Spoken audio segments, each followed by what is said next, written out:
Então, como eu falei no começo, eu estava sendo praticamente assim carimbado como fotógrafo documental, um fotógrafo meio antropológico, sempre com temas de negros, de comunidades. Então eu disse, poxa, eu preciso dar uma guinada. Eu já tinha um interesse muito grande antes de misturar fotografia com outras artes, né? Ou com teatro, ou com música, ou literatura. E aí eu disse, eu preciso fazer um trabalho que tenha esse gancho, né? E aí eu disse, eu vou usar a literatura. E dentro da literatura, a minha opção foi pela poesia. Com essa opção na mão da poesia, no Maranhão, a gente tinha um dos maiores poetas do Brasil, Ferreira Goulart, né? Nascido em São Luís, morou grande parte da sua vida no Rio de Janeiro, mas era maranhense de São Luís. E dentro do material, da vasta bibliografia do Ferreira Goulart, a minha opção foi pelo poema Sujo. O poema Sujo é a obra-prima do Ferreira Goulart. É um poema longo, um poema de 100 páginas,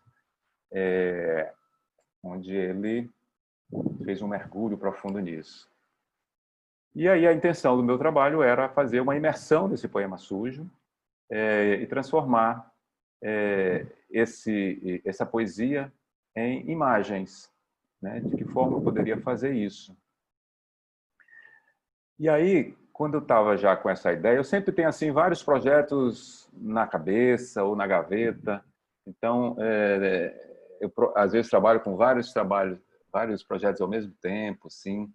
Então, tem sempre uma coisa guardada. Até bom porque quando pinta esses editais e esses prêmios, eu já tenho alguma coisa para apresentar e que seja compatível com o tema, se houver tema, daquele edital ou daquele prêmio. E aí eu resolvi escrever esse trabalho, ainda sem nenhuma foto também, resolvi escrever no Prêmio Funarte Marc Ferrez de fotografia. É um prêmio grande que tinha no Brasil, até 2014, 2015, ele já estava na sua 15ª edição. De repente, a Funarte, essa desconstrução toda, não houve mais o prêmio, até hoje não houve mais, era um prêmio anual. Talvez na época era um dos prêmios mais importantes do Brasil, assim. Aí eu escrevi essa proposta, essa ideia, esse conceito, e foi aprovado. E no momento que é aprovado, eles dão um período de alguns meses para a gente executar esse trabalho e depois apresentar, disponibilizar ao público de alguma forma. Pode ser da forma de um site, de uma exposição, de um livro, ou de palestras, qualquer coisa assim. E aí eu comecei a mergulhar nesse poema para extrair dali imagens, extrair dali fotografias, e transformar isso no livro, né?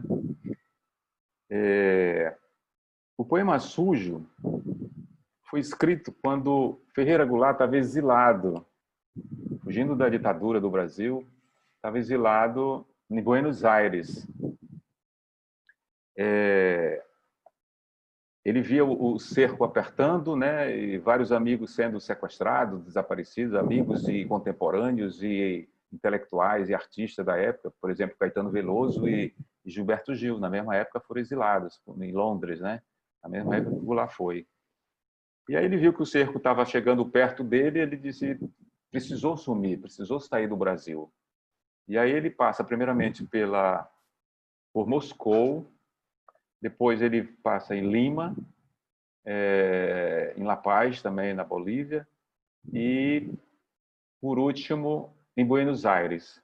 E lá em Buenos Aires, tem uma foto dele aqui, onde ele estava lá, alojado lá. Essa aqui é na sacada de uma pousada, da pousada onde ele, na pousada não, de um apartamento onde ele estava sozinho aí, de uma maneira bem franciscana. Eu já vi outras fotos dele que lá tinha apenas uma cama e uma escrivaninha, onde ele começou a escrever o Poema Sujo. Isso foi o ano de 1974. E aí ele diz que ele entrou em transe para fazer esse poema, né? Ele passou 4, 5 meses mergulhado nesse poema. Ele só pensava nisso, ele só fazia isso. Então ele entrou em transe como se ele tivesse fazendo o último trabalho dele, o seu testemunho final, assim a gente falava, o seu poema final. Ele considerava que ele ia morrer, então ele queria deixar esse testamento. Porque ele via a situação que os outros amigos estavam passando, os outros contemporâneos, os outros intelectuais. E aí ele mergulha profundamente, que ele só descia lá na rua para comprar um café, um pão, um leite, uma coisa assim, e mergulhando profundamente nesse trabalho. Quando ele já estava acabando esse trabalho, esse poema, no final de 1974, já entrando em 75, ele recebe a visita de Vinícius de Moraes, que estava indo a Buenos Aires fazer um show com sua banda. E aí eles se encontram à escondida lá nesse apartamento assim, e ele mostra para Vinícius de Moraes o poema que estava recém-acabado, tinha acabado de concluir. Ele mostra para Vinícius de Moraes esse poema. Ele lê o poema para Vinícius de Moraes todinho. Poema longo, né, de 100 páginas.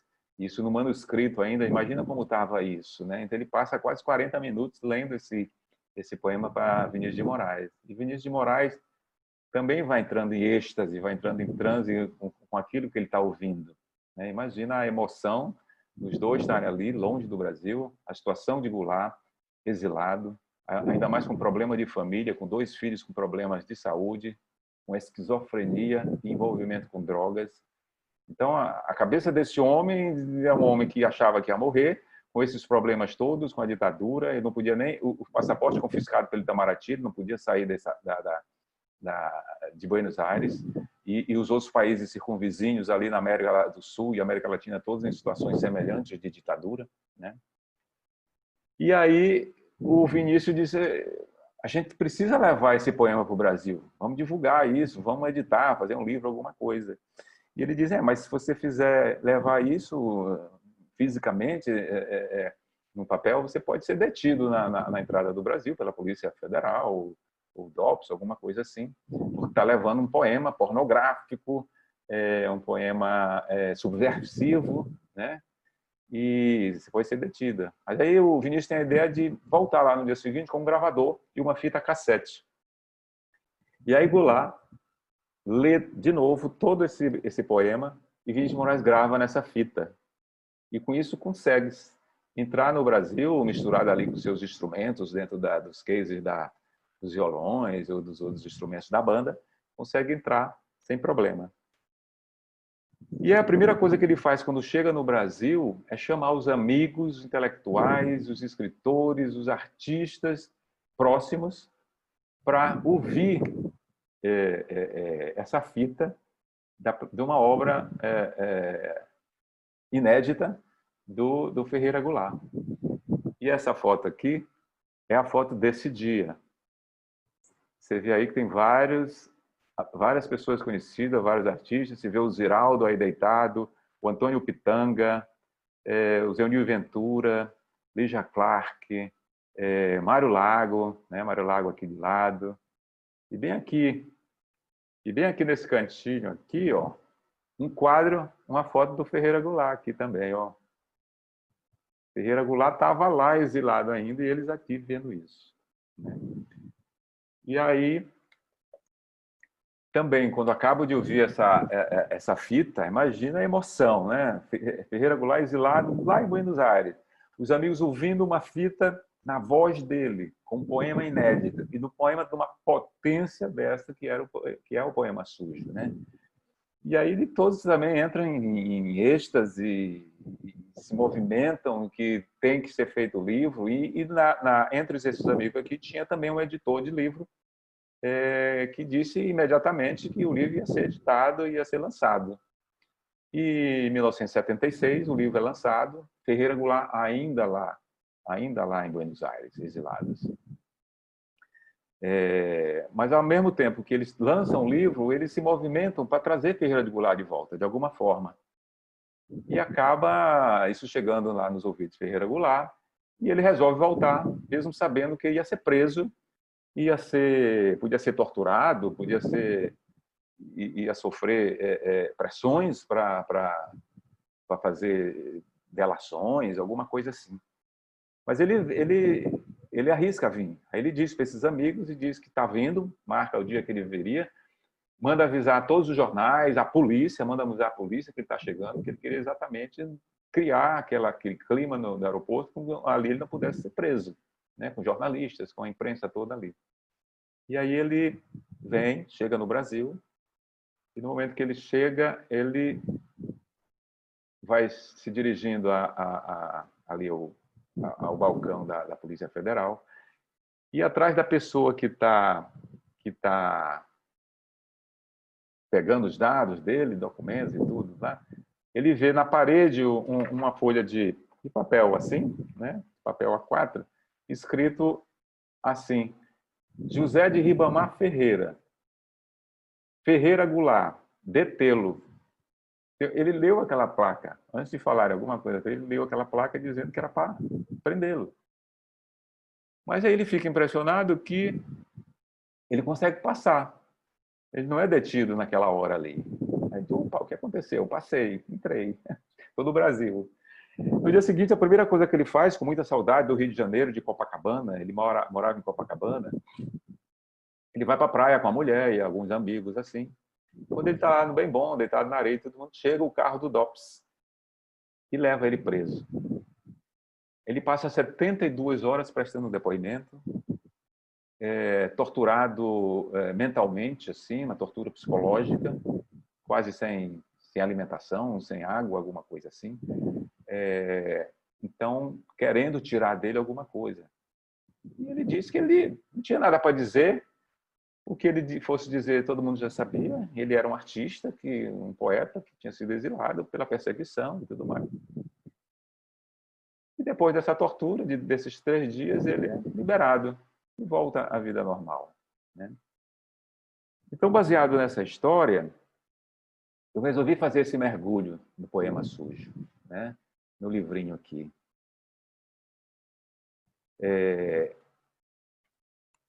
E o que eu fazia? Eu praticamente dormia abraçado com esse livro na cabeceira durante vários dias, acho que mais de um mês, sem fazer nenhuma foto, só mergulhando profundamente nesse livro.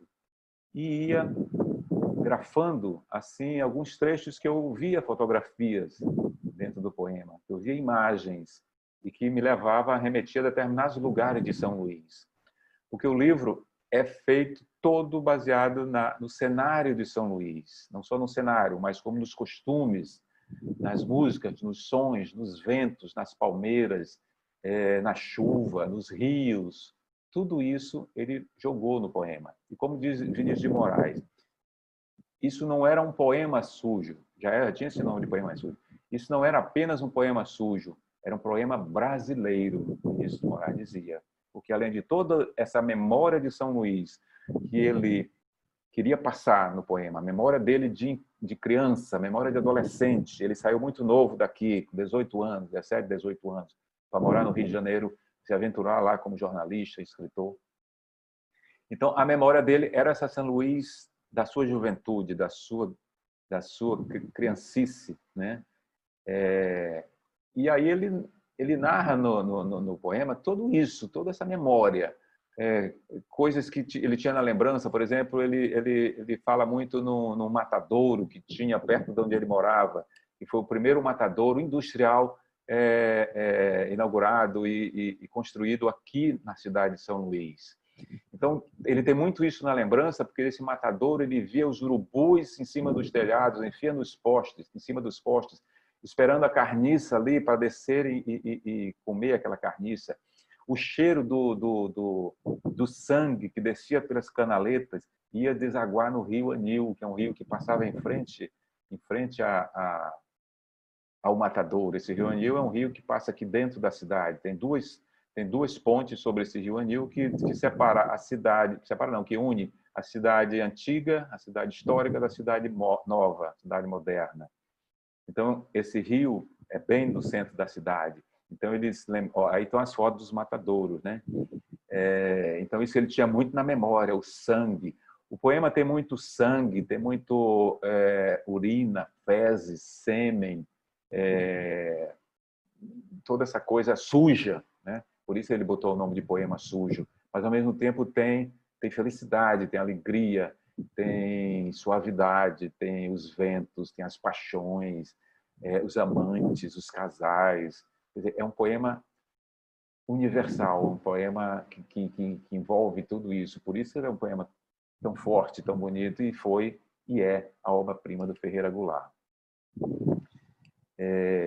Então, depois de eu dormir abraçado, vivenciar esse livro profundamente, chegou uma hora que eu disse, está na hora de eu ir produzir as fotos, ir para a rua, ir para São Luís, a nossa São Luís, a minha São Luís e a São Luís de Goulart, em épocas diferentes, né? Então eu disse assim, eu posso me colocar como o poeta Ferreira Goulart, eu me transportar lá para aquele apartamentozinho que ele vivia lá em Buenos Aires e ver de que forma ele iria ver a São Luís, de que forma ele imaginava São Luís e colocou no livro, no poema. E eu, como fotógrafo, ia ser um fotógrafo exilado, eu me colocando na posição de um fotógrafo exilado que ia ver a São Luís, a mesma São Luís, mas ao mesmo tempo diferente, pontos de vista diferentes, até por épocas diferentes, né? E como isso eu transportaria para a fotografia. E aí eu fui para a rua de São Luís. Passei vários dias caminhando em horários diferentes, de noite, como eu falei no anterior, eu gosto de pouca luz, eu gosto de fotografar com luz difícil, com luz no limite da luz, assim. Então eu, madrugada, andando por São Luís sozinho, debaixo de chuva também, pegando chuva e fotografando, entrando nos casarões, entrando nos cortiços, conversando com os lugares onde as prostitutas fazem pontos, com bêbados, com todo esse cenário que lembrava e que remetia ao poema sujo. E aí, nessa hora, nesse processo de feitura, entra a presença do curador, um curador que eu, com a editora desse meu livro, a editora Vento Leste Editora, a Mônica Chalca, a gente estava já decidido, ela seria a editora do livro, e a gente escolheu quem seria o curador desse livro, que ia acompanhar esse trabalho da curadoria da exposição e da curadoria da feitura do livro, né? E nossa opção foi pelo Diógenes Moura. Diógenes Moura é um curador de uma experiência muito grande. Ele foi mais de 10 anos curador da Pinacoteca de São Paulo, na área de fotografia. Então, ele tinha uma experiência vastíssima, assim, porque, imagina, um cara foi curador por mais de 10 anos da Pinacoteca de São Paulo, quantas exposições passaram na vista dele, passaram na mão dele. Então, era uma pessoa que poderia ser muito importante dentro desse nosso trabalho. E, além disso, eu também chamei um amigo, parceiro, poeta aqui de São Luís, para me dar uma sustentação, porque eu não era um leitor aficionado de poesia, né? Então, ele, como era um poeta, chamei também para ele colaborar na elaboração desse roteiro que a gente poderia seguir. E quando eu convidei ele, o Celso Borges, ele disse, Márcio, tu não vai acreditar, mas eu sou poeta por causa do poema sujo. Olha a coincidência e as coisas que se agregam quando a gente começa a fazer um trabalho com afinco, com determinação e com paixão. Aí as pessoas vão se juntando e o trabalho só tende a crescer e o resultado ser positivo. A mesma coisa aconteceu com a Mônica, a editora, também ela disse que era tinha muita afinidade com o poema, tinha uma identidade muito grande, e principalmente com o Diógenes Moura também, o curador, né? Que para ele disse que aquilo era um presente que ele está ganhando, de trabalhar trabalhar com a poesia de Ferreira Goulart, a importância que Ferreira Goulart tinha no cenário das artes brasileiras. Além dele ser poeta, ele era um crítico de arte muito forte, muito ferrenho. Inclusive produziu também artes plásticas também. Então, a equipe estava formada. E o Jorge Moura se interessou em vir. Disse, mas eu preciso ir para São Luís, passar uma temporada em São Luís, também para mergulhar no poema sujo, andar contigo em alguns lugares e ter momentos de solidão para começar a escrever o texto desse poema, desse livro. Então ele veio, passou 15 dias aqui, em 2 temporadas, depois ele voltou para lá e voltou para cá de novo, mais 15 dias, no final foram mais 30 dias aqui, mergulhando profundamente no trabalho. E aí ele lá distante em São Paulo, eu aqui em São Luís, eu mandei a primeira leva de fotografias que eu tinha produzido neste momento, fotografias novas, produzidas especificamente para a produção desse livro. E ele olhou essas fotos lá e começou a fazer já uma pré-seleção e me respondeu dizendo que estava satisfeito, que ali já teria um bom material para começar o livro.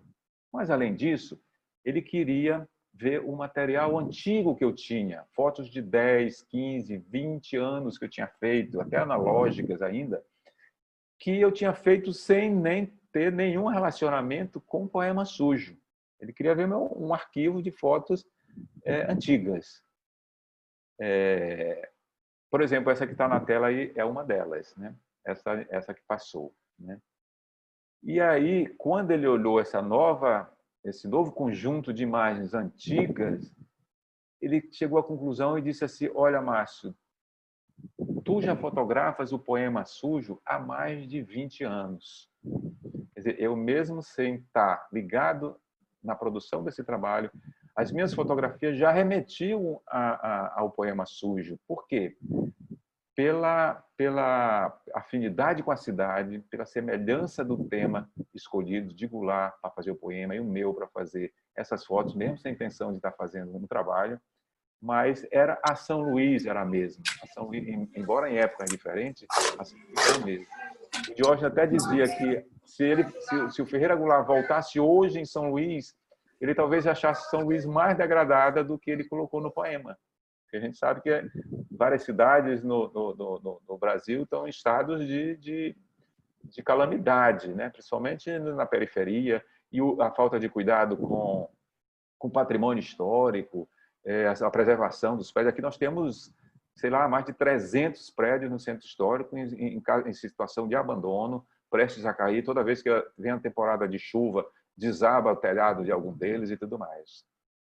E aí, com esse conjunto de imagens antigas e fotos, houve a seleção e a gente produziu o livro, produziu uma exposição. Essa exposição e esse livro também foram lançados primeiramente lá no Museu Afro-Brasil em São Paulo, depois no Museu de Artes Visuais aqui em São Luís, lançamos também em vários festivais de fotografia pelo Brasil, o Festival Goiáses de fotografia em Goiás, em Goiânia, e o Valongo em São Paulo também. No Valongo teve em vez de a gente fazer uma exposição da forma clássica e tradicional, com molduras e vidro em galerias, a gente fez uma instalação. Como a exposição tradicional estava em Goiás, coincidiu a data, a nossa opção foi fazer uma instalação. Então, nós fizemos grandes painéis de mais de 5 metros de largura, por 4, 5 de altura, e outros até maiores que entravam na fachada. Encontramos um prédio lá em Santos, né? O Valongo foi na cidade de Santos. Encontramos um prédio que estava fechado há mais de 50 anos, que era um prédio que tinha uma semelhança com um prédio aqui de São Luís. Conseguimos abrir esse prédio, limpar e fizemos uma instalação lá dentro desse prédio. Não tinha nem telhado, na maior parte tinha caído, mas como era uma instalação, era feita em lonas de vinil, podia molhar, podia ficar à noite, podia ficar o dia lá sem nenhum problema. A gente colocou apenas uma pessoa para ficar vigiando à noite, porque tinha iluminação e tudo mais, para vigiar esse equipamento. Tinha som também, fizemos uma trilha sonora para isso. E foi uma exposição que foi, modéstia à parte, mas foi destaque lá no Festival de Valongo, muito visitada. pela forma diferente que ela foi apresentada. E quando chovia ficava mais bonita, porque o chão ficava brilhando e a luz refletia no chão. As imagens molhadas nessa lona de vinil não tinha nenhum problema, elas ficavam mais brilhantes, mais bonitas também. Então foi um resultado bem interessante que a gente fez. E esse é a trajetória desse trabalho. O livro chama Poema Sujo e eu fiz o Visões de um Poema Sujo, né? Esse outro aqui, né? Esse é o livro, Visões de um Poema Sujo. E aqui estão as fotos.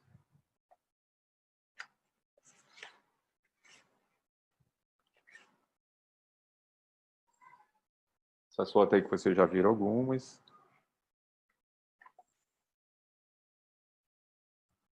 O livro tem apenas 2 textos, um do Diógenes e um do Celso Borges. Então, são muitas fotografias, são mais de 100 fotografias. E é um livro, vamos dizer que é um livro de arte, né? Já que Goulart já tinha feito o livro de poesia, então esse aqui seria um livro de imagens. Aqui o barroco, né? A coisa da São Luís barroca, né? Mostrada aqui através dessa imagem de madeira. É um Cristo do tamanho original, que tem na cidade de Alcântara. Eu também fui em algumas cidades próximas, que são cidades históricas também, que lembram São Luís, mesmo sem ter referência alguma com o Poema Sujo, do Goulart, mas são cidades que trazem alguma referência com São Luís, principalmente as cenas de afro-religiosidade, né, que tem muito no livro também. Então é isso. Não sei se a gente ainda tem tempo, como é que a gente faz agora? Algum questionamento, alguma curiosidade? Bom, há uma Vamos abrir pergunta aqui para da perguntas. Renata. Tem uma pergunta da Renata. Bom, primeiro tem uma afirmação dela aqui que é uma... se ela é casada vai deixar algum problema lá na casa dela, mas vamos lá. Ela fala que ela se apaixonou pelo seu trabalho desde a exposição do Ibirapuera, mudou o meu olhar fotográfico. Então ela tem muita gratidão por isso, por esse momento. Você pensa em fazer algum trabalho similar com outro poeta? A Renata é uma pessoa muito querida que a gente se conheceu aí pelos festivais de fotografia da vida, uma pessoa apaixonada pela fotografia. E ela se apaixonou também por esse trabalho depois de pronta. E ela, que nem Diógenes fez, ela veio aqui também, agora, depois do trabalho pronto, ela veio passar uns dias aqui com a gente, em São Luís, e acredito que com essa vinda dela aqui, ela entendeu muito melhor ainda o Poema Sujo, entendeu o movimento da cidade, o cheiro da cidade, os sons. São Luís é uma cidade que lembra muito Cuba, porque em qualquer canto que você vá, você tem sons de música tocando, principalmente o reggae. São Luís é conhecido como a cidade, a capital do reggae, a cidade, a Jamaica brasileira, porque aqui você ouve reggae em todo lugar que você vai. Foi uma coisa que foi muito assimilada, principalmente pelos negros no Maranhão, que tem relação com o Bumba Meu Boi também, por causa da percussão, do ritmo. Então, foi uma coisa muito absorvida pelos negros. Então, os negros se vestem com as roupas e os coloridos da Jamaica, eles têm uns barracões de reggae que são muito frequentados. Então, São Luís é muito isso. E foi muito gostoso ter a Renata aqui para a gente mergulhar junto no Poema Sujo. Aí ela aqui, eu levei ela em lugares onde eu fiz as fotos e fizemos um passeio assim pela cidade e foi bem gostoso. E aí tinha a pergunta, eu acabei esquecendo a pergunta. Sim, outros trabalhos, né? Olha, claro, São Luís é uma terra de poetas, inclusive muitos poetas jovens. A poesia no Maranhão é muito efervescente. Aqui a gente faz encontro de poesia na rua, em frente a um sebo que tem aqui no Centro Histórico. Então, determinado dia, geralmente uma vez ou duas por mês, é feito um encontro de poetas, né, em frente a esse sebo, mas na rua, com mesinhas na calçada, e cada um leva o poema que quiser para falar lá na hora, poemas autorais. Então, São Luís tem essa veia cultural muito forte. Aqui já foi considerada Atenas brasileiras, né? Dizia que aqui se falava o melhor português do Brasil, e se escrevia da melhor forma. As conjugações de eu fui, tu viste, tu fizeste, uma coisa que quase não existe mais no Brasil, né? Depois que entrou você, a influência da televisão. Então, uma coisa que foi perdida. Então, muitos poetas e uma quantidade muito grande de opções de se fazer trabalhos aqui. Eu estou meio que me aproximando do trabalho do Josué Montello, que é romancista, né? Um grande romancista, deixou uma obra vastíssima, e ele fala muito também da cidade. Os tambores de São Luís, inclusive os tambores de São Luís, tem trechos que ele fala da Casa das Minas, ele fala da escravidão, ele fala dos negros, ele fala de uma negra que era ex-escrava, que frequentava como dançante a Casa das Minas, e ela conseguia reunir escravos e propiciar a fugida deles, que eles fugissem daqui para tentar a liberdade em outro lugar, né? Então, o Josué Montello, os romances dele são impressionantes. Tem Noite sobre Alcântara, que é um trabalho lindo. É uma cidade que eu sou apaixonado também, uma cidade que a gente atravessa de barco daqui de São Luís para lá, com 1 hora de barco, já está lá. Uma cidade histórica, já chegou a ser uma das terceiras cidades mais importantes do Brasil, naquele tempo do algodão, plantio do algodão e da cana-de-açúcar. Então você vê uma cidade pequenininha, mas que tem um casario colonial assim de uma riqueza impressionante. Aí você vê as pessoas, as famílias que moravam nesses casarões, famílias abastadas. Os filhos iam estudar na França. As roupas que as mulheres usaram vinham da França, os perfumes, as joias, tudo mais.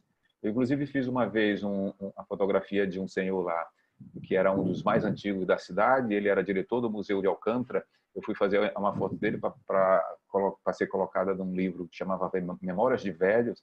Eu já tinha dado entrevista. E eu fotografei ele, fiquei conversando muito tempo com ele lá dentro do museu. E ele me contou que ele foi modelo na França. O nome dele é Seu Edmar. Eu digo, Seu Edmar, você está brincando? Ele, não, foi. Aí ele foi buscar uma foto dele na França, ele sendo modelo lá. Então você vê a importância dessa cidade. E hoje é uma cidade não abandonada, mas uma cidade isolada, solitária. Ainda bem que o IPHAN, nos últimos anos, fez um trabalho bem interessante lá na preservação de vários sobradões. São sobrados de 3 andares, com mirante lá em cima, uma arquitetura muito específica aqui do Maranhão, de azulejos na fachada, quer dizer, de uma beleza incrível assim. Então, eu tenho essa intenção ainda, sim, não só de misturar a fotografia com a literatura, com poemas, com romance, mas também com música, né? A minha fotografia é muito musical. Você vê nas minhas fotos, existe sempre movimento. Eu estou fazendo agora um trabalho comemorativo ao Bumba Meu Boi do Maranhão, que recentemente ganhou o título de Patrimônio da Humanidade, Patrimônio Cultural da Humanidade, e eu estou fazendo um livro. E você vê nas fotos, você quase que ouve os sons das danças, assim, porque existe muito movimento. Então, eu não sei tocar nenhum instrumento, mas eu sou apaixonado por música. Eu acordo já ligando música, qualquer lugar que eu vou, se eu vou deitar, sempre a música está presente. E a música também me influencia muito na fotografia. Eu quero fazer tipo audiovisual, que tenha música e fotografia e poesia junto. Eu acabei de fazer um trabalho agora que nós vamos lançar dia 23 na internet. Como aqui não vai ter São João, não vai ter o Bumba Meu Boi esse ano, a cidade era para estar em festa a partir de hoje, o mês de junho inteiro. Como não vai ter por causa da pandemia, eu chamei um poeta, o próprio Celso Borges, e um compositor maranhense que mora em Petrópolis, é o César Nascimento. Eu peguei uma música dele para fazer de fundo. O Celso Borges fez uma poesia falando do Bumba Meu Boi e eu coloquei uma seleção de 100 fotografias passando dentro desse material audiovisual. Então aí já é uma mistura da fotografia com a poesia e com a música. Então é uma coisa que eu quero fazer sempre agora. Claro que não deixando de lado os meus trabalhos de pesquisa, de documentação e principalmente de afro-religioso. Bom, aproveitando essa deixa, a Eusalina Ferrão faz a seguinte pergunta. Já pensou em transformar algumas fotografias em poema ou em parceria com outra pessoa em fazer poesia de suas fotografias? Olha, na verdade eu pensei assim muito rapidamente, porque é uma coisa muito perigosa você fazer fotolegenda com poesia, né? A foto e a poesia explicando a foto ou vice-versa. Eu tive um cuidado muito grande nesse trabalho de não fazer isso, esse trabalho do poema sujo, né? Porque acaba ficando, sei lá, uma coisa perigosa, uma coisa meio piegas, assim, eu já vi várias exposições, vários trabalhos assim, e eu acho estranho. Inclusive, quando eu convidei o Diógenes Moura para participar desse trabalho, ele me questionou, ele disse: tu sabe onde tu estás te metendo?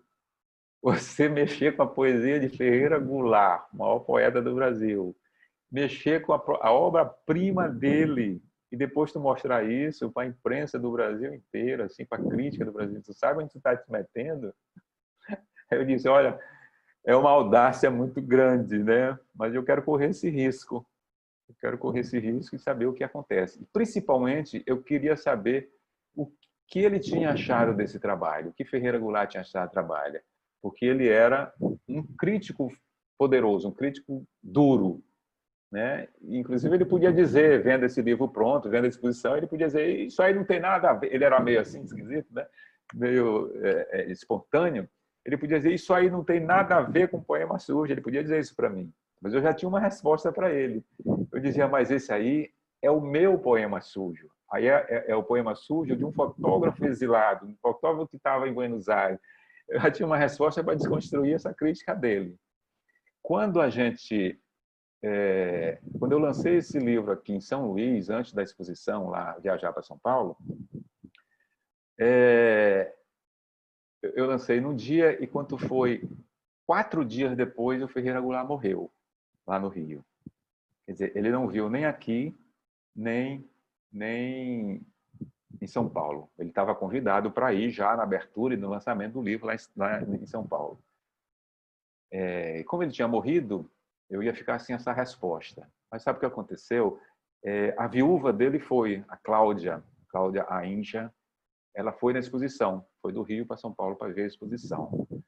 E tinha menos de um mês que ele tinha morrido, quando a exposição foi colocada lá em São Paulo. E a Cláudia, muito emocionada, né, chorando em alguns trechos lá, ela, depois de um tempo que ela rodou a exposição, ela voltou para mim, a gente voltou a conversar, e eu já tinha dito para ela que eu queria muito que o Goulart tivesse visto esse trabalho, eu queria saber a opinião dele, o que ele tinha achado, qual era a crítica que ele ia fazer. Ela chegou para mim e disse que ela já tinha a resposta que Goulart ia dar. Ele ia dizer apenas uma palavra: maravilha, que era a palavra que ele usava quando ele gostava de alguma coisa, de algum trabalho, ou de algum livro, alguma coisa assim. Aí eu disse para ela: então ele viu. Então, para mim, isso foi uma emoção e uma resposta assim fundamental para saber que esse trabalho estava bem encaminhado, né? A Maria Sandrin pergunta: depois que passar a pandemia, que tal um workshop de olhar para essa terra maranhense?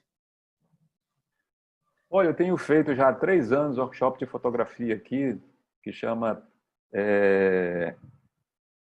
Cores e Batuques. É durante o período de São João, né? E aí, é um workshop geralmente 5 dias, porque o período intenso do São João é de uma semana. Começa dia 23 e vai até o dia 30 de junho. 23 é o dia dos batizados do boi, é como se os bois estivessem batizados dentro dos terreiros, e ali eles têm autorização para seguir para ruas, se apresentar, dançar. É uma tradição. Principalmente os grupos mais antigos, mais tradicionais, preservam esse ritual, e é uma coisa muito bonita. Os barracões ficam cheios de gente, e é uma celebração. Tem a ladainha, o boi vai ser batizado. Pela primeira vez, a comunidade vai ver o couro do boi, o bordado do couro do boi, que até o momento está coberto. Todo ano esse couro é novo, é feito novo couro para o boi. Então, nesse dia, a comunidade vai ver o boi, vai ver o título do boi, né? Tem um nome também para aquele ano, como se fosse um enredo. E aí eu estava fazendo sempre esse workshop durante esse período. Já tinha até gente ligando, interessado para fazer inscrição. mas aí aconteceu isso tudo e esse ano não vai ter. A primeira vez que acontece isso, não ter a brincadeira do Bumba Meu Boi no Maranhão, depois de, sei lá, 200 anos, 300 anos, quantos anos já tem o Bumba Meu Boi? É a primeira vez que acontece isso. Então, eu fiz esse workshop. Outro dia eu fui a convite do Sesc de Paraty, eu fiz um workshop lá.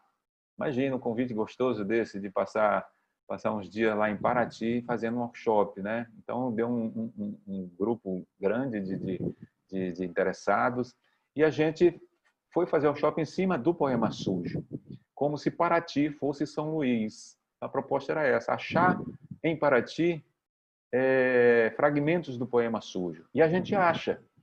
Todas as cidades que são contemporâneas e de arquitetura colonial no Brasil, como Paraty, Tiradentes, Ouro Preto, Diamantina, somente as cidades mineiras, têm uma semelhança muito grande. Então, eu passeando por essas cidades, eu vejo o Poema Sujo. Se eu fizesse uma foto ali e colocasse no livro, ela não ia destoar, ela ia encaixar perfeitamente dentro do contexto do Poema Sujo.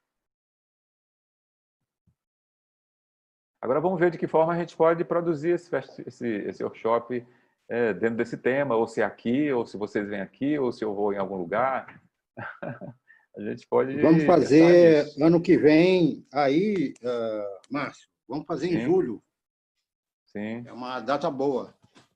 Em junho é bom porque a cidade está em festa, né? Pode colocar na agenda aí. Passando a pandemia, a gente se organiza. E São Luís é uma cidade linda, merece ser visitada para quem não conhece, né? Ainda pode, se tiver um tempo maiorzinho, pode dar um pulo nos Lençóis, né? Que é uma maravilha natural de última grandeza, assim, que só o Maranhão tem no mundo. É um deserto, imagina um deserto de dunas com uma quantidade gigantesca de lagoas transparentes, azuis. Não tem lugar nenhum do mundo isso. Né? Esse tamanho do Parque Nacional dos Lençóis são 155 mil hectares, é tamanho da cidade de São Paulo. Imagina o tamanho disso. Você sobrevoa, você vê aquele deserto de dunas e lagoas. É encantador.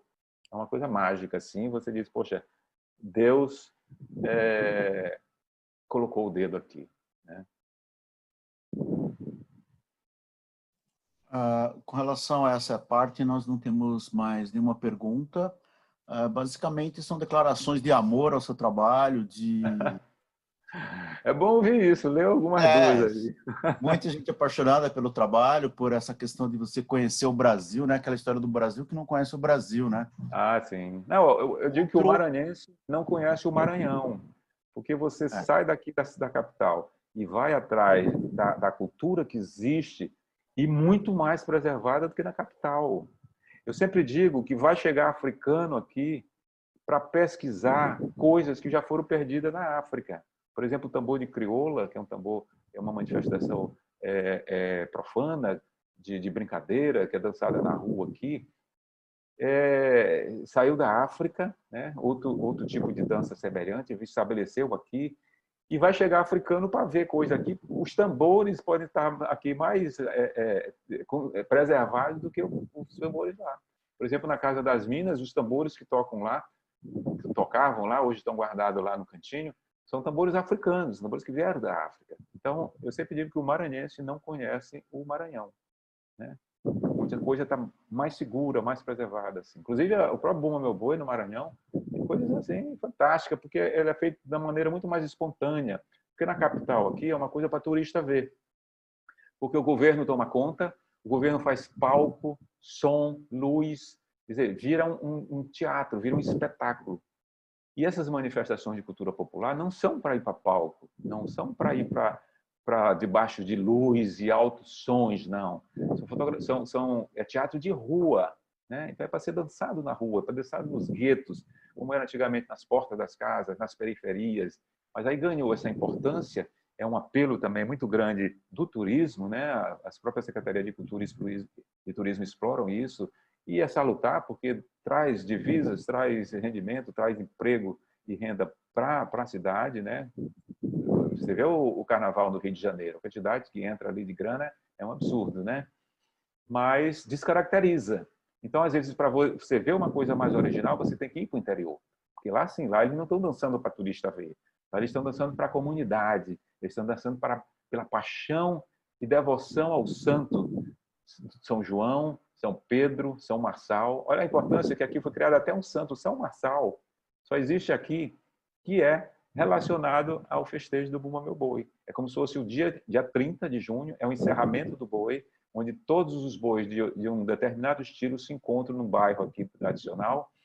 E nesse dia virou o dia de São Marçal, instituído pela prefeitura. Mas a igreja não conhece esse santo. Só quem conhece são os boeiros. Fantástico, coisa só de São Luís. Bom, nessa parte aqui nós podemos encerrar a parte de perguntas e conforme a sua disponibilidade. Eu queria dar uma sugestão, se ainda não tiver mais nenhuma pergunta.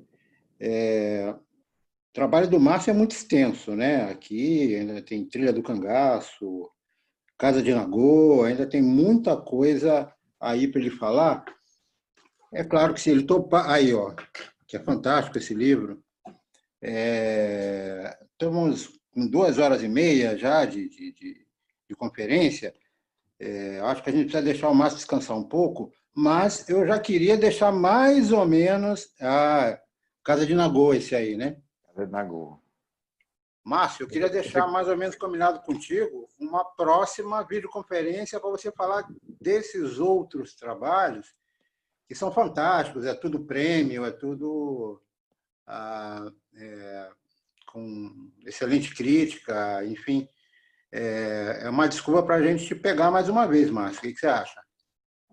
Para mim é um prazer falar sobre fotografia e sobre produção da gente. Assim, isso aqui não é para ficar guardado, isso aqui é para ser mostrado, para ser divulgado, para ser conversado, principalmente, né? O dia que a gente conseguir fazer uma conversa assim, proximamente, assim, de todo mundo ao vivo, é muito mais gostoso, porque a interação é muito maior. Essa história de live e essas videoconferências é sensacional, porque as pessoas não precisam pegar avião para se encontrar, mas tem suas limitações, né? Às vezes as pessoas querem participar, mas acabam não tendo oportunidade. E eu não gosto de ficar falando, apesar de eu falar muito, eu sou quase um contador de história, mas eu gosto de conversar, eu gosto das curiosidades, eu gosto, inclusive, de ouvir o que as pessoas estão sentindo com esse trabalho, porque isso aí é como se fosse uma resposta ao meu trabalho, um ensinamento. Eu acabo aprendendo também para trabalhos futuros da forma melhor de ser apresentado. Né? Pode ter certeza que ano que vem nós estamos aí, Márcio, para trocar essa ideia e esse bate-papo, só que agora olho no olho e de preferência com uma cachaçinha do lado. Aí a conversa fica mais gostosa. Aqui tem a Jussara pura, o açaí puro. Aqui a gente chama de Jussara, né? Aí no Amazonas é açaí e derivou para o Brasil todo como açaí. Mas aqui a gente chama de Jussara. Então vamos tomar Jussara com farinha d'água e camarão seco. É uma delícia. Com certeza, com certeza. Eu vou dividir aqui minha tela para colocar alguns comentários para ir finalizando esse nosso encontro. E aí são pessoas que talvez você já conheça. Deixa eu só ver aqui. Você consegue ver? Sim, estou lendo. Fafalago.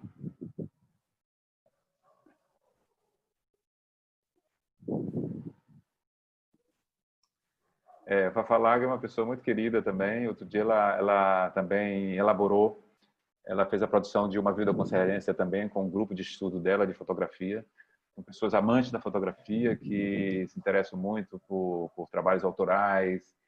É uma pessoa fundamental aqui no Maranhão para estar provocando essa fotografia que não é o trivial, que não é a fotografia comercial, que não é social, uma fotografia mais pensada para a elaboração de projetos e principalmente trabalhos autorais. Eu provoco muitas pessoas que conversam comigo, fotógrafos, somente os fotógrafos que estão iniciando, para para exatamente mergulhar em temas específicos, produzirem trabalhos autorais. Às vezes a pessoa passa vários anos fotografando muito, faz um arquivo enorme, mas se você pede para ver o trabalho dessa pessoa, eles trazem um conjunto de fotos que elas não conversam entre si, entendeu? São fotos soltas. Então, isso aí eu não acho interessante. Eu acho interessante, tá certo, as pessoas querem fotografar tudo, fotografe, mas paralelamente vá criando trabalhos autorais, trabalhos que mexam com você, que seja que tenha o seu conceito, que tenha a sua cabeça, coisa que você gosta de fazer. Existem temas infinitos para serem buscados. A gente até sonha com, às vezes eu sonho com coisas interessantes quando eu acordo e digo, poxa, isso aí dá um belo trabalho de fotografia. Então isso é importante, a pessoa mergulhar nesse universo de trabalho autoral. Aqui tem outra aqui, de inspirações, o sagrado, posso me explicar muitas vezes, desse grande caminho de sua jornada artística. Obrigado para as pessoas que estão participando, eu espero que eu tenha correspondido e que as pessoas tenham se interessado e importante é deixar uma formiguinha, deixar uma moscazinha ali na cabeça de cada um, de provocação, de buscar isso, de buscar uma intuição, de fazer um trabalho que é seu. Eu fiz muito trabalho comercial, de agências de propaganda, de divulgação de campanhas de festa, de Vinho Espírito Santo, do Bumba Meu Boi, do Carnaval aqui para o governo do Maranhão, já fiz muito isso. Mas são trabalhos totalmente descartáveis, trabalhos que duram no máximo uma semana. Você faz uma campanha para o São João, aquilo vira um outdoor lindo na rua, quando acaba a festa, aquilo acaba. Seu trabalho não existe mais. E um trabalho autoral, um livro, uma exposição, não. São trabalhos que vão durar a vida toda. Um livro dura 300 anos, se bem cuidado, numa biblioteca, né? Então, são trabalhos seu. Ali está seu retrato, né? Porque ali tem sua ideia, ninguém mandou você fazer aquilo, ninguém interferiu no seu trabalho. Você fez um trabalho que a sua alma estava pedindo, a sua intuição estava pedindo. Então, não tem nada melhor na fotografia do que fazer isso, né? Márcio, mais uma vez, super obrigado. Acho que a conversa foi muito boa, muito interessante. Vamos aí pensar numa outra conversa um pouco para frente. E obrigado por compartilhar um pouquinho aí da sua vida, da sua experiência fotográfica e do seu amor, na verdade, por fotografia e pelas pessoas, né? Dá para perceber que, na verdade, não é meramente uma imagem, é a tua relação, é o seu gosto, né, pelas pessoas. Isso acho que está presente muito na sua imagem. Então, assim, super obrigado por compartilhar isso aí com a gente, né, com esse nosso pessoal aqui. Além do gosto, da proximidade com as pessoas, o meu último trabalho que eu fiz agora é fotografia de espíritos. Quer dizer, que não é só das pessoas, são dos espíritos também. Chama Espíritos de Essa é boa. Senzala. Então, no próximo a gente pode conversar sobre isso. Fotografar espíritos. Sentir os espíritos. Combinadíssimo. É uma conversa boa. A gente vai falar sobre projeto, né? Chama projeto espírito. em fotografia. Exato, o processo de criação, de pintura, de criação, né? Então esse trabalho foi feito, chama Espírito de Senzalas, fotografia do silêncio, do vazio e do invisível. Então são coisas abstratas que a gente pensa que não pode ser fotografadas. Você fotografar o silêncio. Como eu vou fotografar o silêncio? Você conseguir uma foto que passe silêncio, que passe paz. E esse trabalho foi premiado, foi finalista do prêmio lá de Pierre Verger, lá de Salvador, agora recentemente. É um trabalho que ainda está em construção. Aí eu coloquei ele nesse prêmio e ele foi finalista. E isso é bom, porque aí é como se fosse um retorno, né? Que o trabalho está sendo bem encaminhado. Mas eu ainda quero viajar muito por outras cidades históricas, onde os escravos foram muito explorados, a mão de obra escrava muito explorada. E os espíritos desses senzalas ainda se encontram acorrentados nesses espaços, nas minas de ouro, nas fazendas antigas, nas casas e senzalas, nos moinhos de cana-de-açúcar. Ainda tem várias cidades no Brasil, principalmente as cidades coloniais, ainda se encontra esses espaços. E dentro desses espaços, com certeza, as pessoas que são médiums e pessoas que têm a capacidade de ver, de ouvir e de sentir vibrações, encontram esses espíritos nesses lugares. Um trabalho premiado sem existir ainda, hein? Pois é, ele está no meio. Na verdade, ele não está nem no meio, ele ainda está no começo, assim. Mas você precisa dessa dica para a gente aí. Todos esses trabalhos que eu tenho aqui, todos os livros e exposições foram fruto de prêmios, né? Prêmios e de editais. Então, eu não precisei colocar uma boneca debaixo do braço de um livro e sair atrás de patrocinador. Eu fiz o inverso. Primeiro eu joguei para ver se ele tinha uma aprovação de uma equipe, de um júri, e depois é que eu produzi. É uma coisa que todo mundo deve ficar de olho nesses editais. Está aberto agora o edital da Funarte de artes visuais. É só entrar lá no site da Funarte, da Funarte, que está lá o regulamento. As inscrições vai até final de julho. Então, eu já estou elaborando um projeto para botar nesse. E nesse projeto eu estou misturando poesia com teatro e com fotografia também.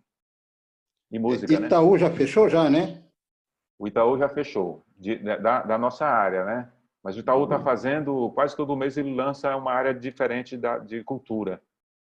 O último agora que eles abriram foi para circo, mas já houve o de artes, artes visuais. Inclusive, eu estou selecionado também com outro trabalho desse aí. Um trabalho que você viu ontem aí com o Antônio, aquelas cabeças de boi, né? Ah, maravilha, hein? Bom, é isso então, né, pessoal? Podemos aí encerrar, por enquanto, né, essa primeira reunião. Vamos deixar o Márcio descansar um pouco.